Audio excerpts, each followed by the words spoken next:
তো hello guys, আজকে আমার 3য় নম্বর ভিডিও এটা।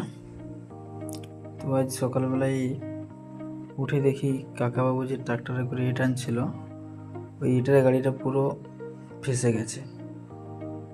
তো বাঁধার চাকাটা ফেসে যাওয়ার জন্য যেখানে ফেসেছিল ওখানেই মালটা পুরো খালি হচ্ছিল। তো যাই হোক, খালি হতে হতে একটা দুঃখের খবর শুনলাম যে আমার নানা নাকি দেওয়াল চাকা হয়ে গেছিল। তো ওকে নিয়ে হসপিটাল যাচ্ছিলাম। তো হসপিটাল যাওয়ার পথে আমাদের তালডাঙ্গা ঢোকার আগে কত সুন্দর চারিদিকে চাষবাস হচ্ছে, ডান পাশ আর বাম পাশ দুটোই চাষ হচ্ছে, মধ্যেখানে রাস্তা এবং দুপাশে চাষ। তো যাই হোক, হসপিটালে পৌঁছে গেলাম।